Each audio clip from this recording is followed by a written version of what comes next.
আশুরা উপলক্ষে কি কি আমল করব।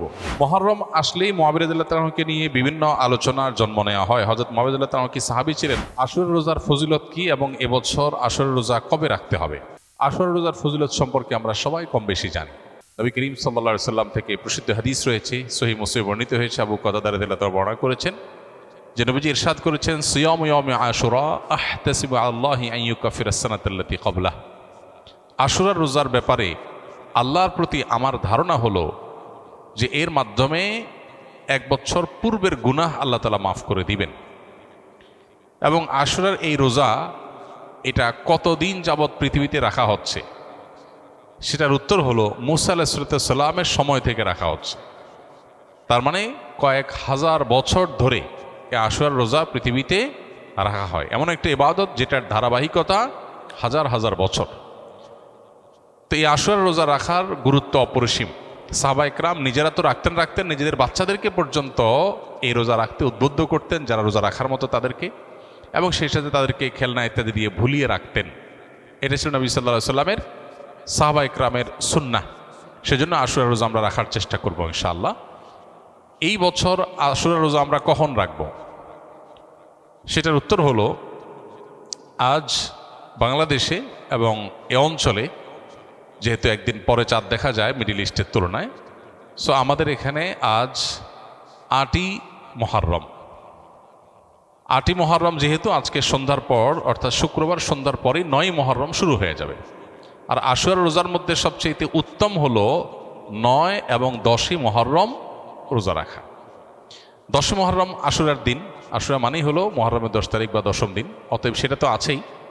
সেটা আগামী রোববার মুহররমের ১০ তারিখ হবে। শনিবার দিবাগত রাতে সারিখে আমরা মূল রোজা আশুরা রোজাটা রাখবো ইনশাআল্লাহ। আর সাথে ৯ তারিখকে প্লাস করে রোজা রাখলে সেক্ষেত্রে আজকে দিবাগত রাতে আমাদেরকে সারিখে আগামীকালকে শনিবার রোজা রাখতে হবে, অর্থাৎ ৯ এবং ১০। তাহলে শুক্রবার দিবাগত রাত, আজ শুক্রবার দিবাগত রাতে আমরা সারিখে কালকে রোজা রাখবো ইনশাআল্লাহ। আবার আগামীকাল দিবাগত রাতে সারিখে তারপরের দিন রোজা রাখবো। তাতে ৯ জিলহজ এবং ১০ জিলহজ দুইটা রোজাই আদায় হয়ে যাবে ইনশাআল্লাহ। কারণ যদি কালকে রোজা রাখা সম্ভব না হয় তাহলে তিনি শনিবার দিবাগত রাতে খেয়ে রবিবার রোজা রাখবেন, সেটা হবে আশুরার মূল রোজা।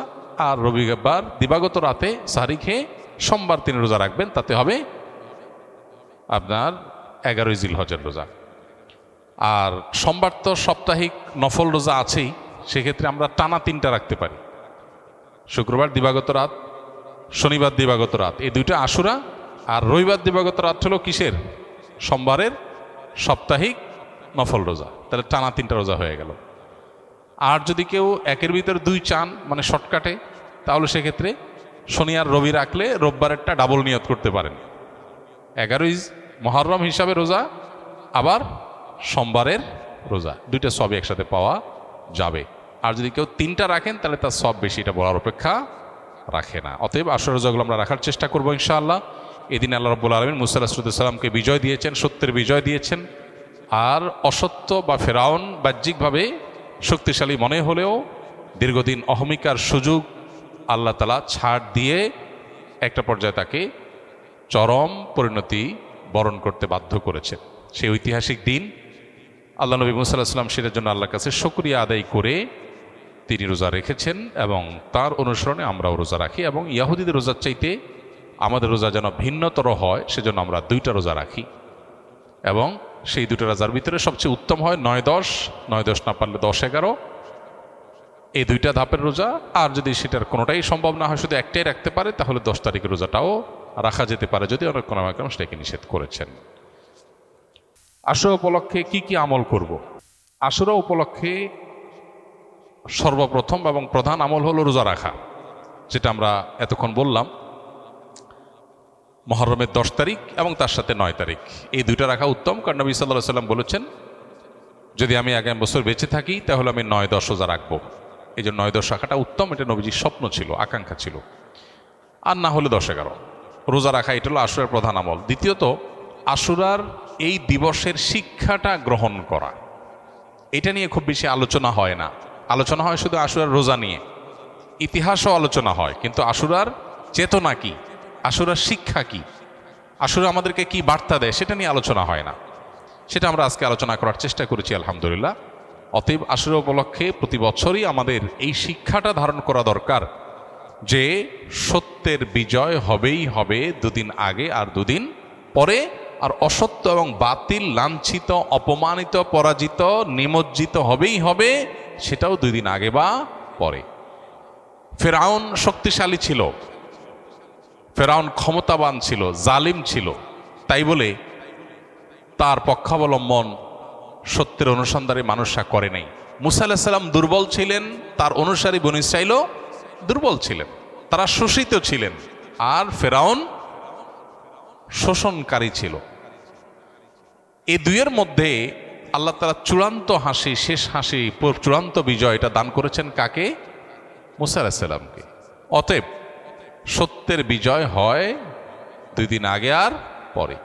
এই চেতনা, এই শিক্ষা মাথায় রেখে যদি আমরা চলি, আমরা সত্যের সাথে থাকবো, সেটা দুর্বল হলেও সত্যের সাথে থাকবো, সংখ্যায় কম হলেও। আমি শুধুমাত্র শক্তি, সামর্থ্য, দল, গ্রুপ, মতাদর্শ এগুলো দেখে, জোয়ার দেখে আমি চলবো না, আমি আদর্শের ভিত্তিতে চলবো। এই শিক্ষাটা আমাদেরকে আসলে দিয়ে থাকে। অতএব সেই শিক্ষাটা আমরা ধারণ করার চেষ্টা করব ইনশাআল্লাহ। আশুরা উপলক্ষে একটা হাদিস, যে হাদিসকে ইমাম তিরমিজি রাহিমাহুল্লাহ বিশুদ্ধ বললেও, হাসান বললেও, অন্য ইমামরা অনেকে জয়ীফ বলেছেন, সেটা হলো এই দিনে আল্লাহ তাআলা আল্লাহর বান্দাদেরকে মাফ করার ইতিহাস আছে। অতএব পরবর্তী জাতিরাও আল্লাহর কাছে তওবা করলে এই দিনে তওবা কবুল হবে, আল্লাহ তওবা করবেন, কবুল করবেন। তো সেই হাদিসের উপর ভিত্তি করে কেউ আল্লাহর কাছে এই দিনে ইস্তেগফার এবং তওবাও করতে পারে, যেহেতু নফল আমল, এটা চাইলে কেউ করতে পারেন। মুহররম আসলেই মুআবিয়া রাদিয়াল্লাহু তাআলাকে নিয়ে বিভিন্ন আলোচনার জন্ম নেওয়া হয়। হযরত মুআবিয়া রাদিয়াল্লাহু তাআলা কি সাহাবী ছিলেন? মুআবিয়া রাদিয়াল্লাহু তাআলা সাহাবী ছিলেন, এটা নিয়ে তো কোনো প্রশ্ন থাকার সুযোগই নেই। আমরা সবাই জানি তিনি সাহাবী ছিলেন, এবং মুআবিয়া রাদিয়াল্লাহু তাআলা আনহু আমাদের সমস্ত মুসলমানদের কাছে শ্রদ্ধার পাত্র। সাহাবীদের সমালোচনা করতে নবী সাল্লাল্লাহু আলাইহি ওয়াসাল্লাম পরিষ্কারভাবে নিষেধ করেছেন। সাহাবীদের সমালোচনা করা, তাদেরকে গালমন্দ করা, এই গালমন্দ করতে নবী সাল্লাল্লাহু আলাইহি ওয়াসাল্লাম নিষেধ করেছেন। মুআবিয়া রাদিয়াল্লাহু তাআলা আনহু সহ সাহাবা ইকরাম সম্পর্কে আমাদের ধারণা হলো, মানুষ হিসাবে তারা কেউ ভুলের ঊর্ধ্বে নন, তাদের কোনো ব্যক্তিগত ভুল থাকতে পারে, কিন্তু প্রথম কথা হলো সাহাবীদের ব্যাপারে কোরআন এবং সুন্নাহ যে সমস্ত মর্যাদার কথা বলেছে, সে সমস্ত মর্যাদাগুলোর কারণে তাদেরকে আল্লাহ যদি মাফ করে দেন, আপনি আমি সমালোচনা করার কে? বদর যুদ্ধে অংশগ্রহণকারী সাহাবীদের সম্পর্কে নবী সাল্লাল্লাহু আলাইহি ওয়াসাল্লাম বলেছেন, সহিহ বুখারীতে আসছে, আমালু মা শি'তুম ক্বাদ গাফারাল্লাহু লাকুম, তোমরা যা খুশি করতে পারো, আল্লাহ তোমাদের মাফ করে দিয়েছেন। কত বড় কথা! অতএব সাহাবীদের গালমন্দ করা, নিন্দামন্দ করা জায়েজ নাই। হোসেন রাদিয়াল্লাহু তাআলা আনহুর যে কারবালা ঘটনায় নির্মমভাবে সপরিবারে শাহাদাত বরণ করেছেন, সেটার সাথে মুআবিয়া রাদিয়াল্লাহু তাআলা আনহুর কোনো দায় নেই। অহেতুক অনেকে সেটাকে জড়াবার চেষ্টা করেন। হোসেন রাদিয়াল্লাহু তাআলা আনহুর শাহাদাতের সাথে ইয়াজিদের যে সম্পর্ক বা ইয়াজিদের বাহিনীর যে সম্পর্ক, সেটাকে মুআবিয়া রাদিয়াল্লাহু তাআলার উপরে দায় চাপানোটা একেবারেই অহেতুক। হ্যাঁ, মুআবিয়া রাদিয়াল্লাহু তাআলা আনহু তার ছেলেকে দায়িত্ব দিয়েছেন, দায়িত্বে রেখেছেন, এটা তার ইজতিহাদ, এটা তার ভুল, এটা তার গবেষণা, এটা তিনি মনে করেছেন যে এরকম হলে ভালো হতে পারে, হয়তো বা বাস্তবে সেটা ভুল হতেও পারে, কিন্তু এটা গবেষণা। গবেষণাগত ভুলের জন্য কেউ কোনো মুস্তাহিদ সমালোচনার যোগ্য, গালমন্দ অন্তত করার উপায় বা সুযোগ থাকে না। বিধায় মুআবিয়া রাদিয়াল্লাহু তাআলাকে নিয়ে আমাদের ধারণার পরিবর্তন হওয়া উচিত। আমাদের সমাজে দেখা যায় মুহররমের 10 তারিখ আসলেই অনেক রেডিও চ্যানেলে, অনেক মিডিয়াতে মুআবিয়ার সমালোচনা করা হয়। এটা সুস্পষ্টভাবে শরিয়ার লঙ্ঘন, নবী সাল্লাল্লাহু আলাইহি ওয়াসাল্লাম হাদিসের লঙ্ঘন। একজন ইমানদার সেটা করতে পারেন না। পুত্রের কোনো কর্মকাণ্ডের জন্য গণহারে বাবাকে দায়ী করা, এটা একেবারেই অনুচিত কাজ। মুহররম মাস আসলেই হাই হুসাইন, হাই হুসাইন বলে মিছিল করতে দেখা যায়, এগুলো কি শরীয়ত সম্মত? এগুলো সুস্পষ্ট বিদআত। মুহররম মাসের সাথে এই হাই হুসাইন, হাই হুসাইন করার কোনো সম্পর্ক নাই। তাছাড়া হোসেন রাদিয়াল্লাহু তাআলা আনহুর মৃত্যুতে আমরা প্রত্যেকটা মানুষ ব্যথিত, এবং তার হত্যাকারীদেরকে আমরা ঘৃণা করি, কিন্তু এবং তাদের নির্মম শাস্তি আল্লাহর কাছ থেকে আমরা আশা করি, দোয়া করি।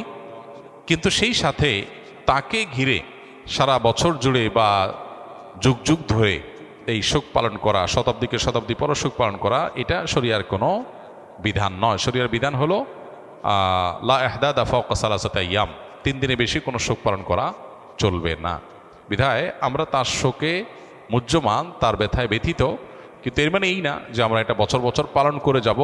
ইহুদি খ্রিস্টানদের অনুকরণ, তারা যেরকম প্রত্যেক বছর বছর দিবস পালন করার অংশ হিসেবে এগুলো করে থাকে, এটা ইসলামের কালচার না, মুসলমানদের কর্মকাণ্ড নয়। নবী সাল্লাল্লাহু আলাইহি ওয়াসাল্লাম ওয়াফাতের পরও এরকম বছর বছর কোনো শোক পালন সাহাবীরা কেউ করেননি।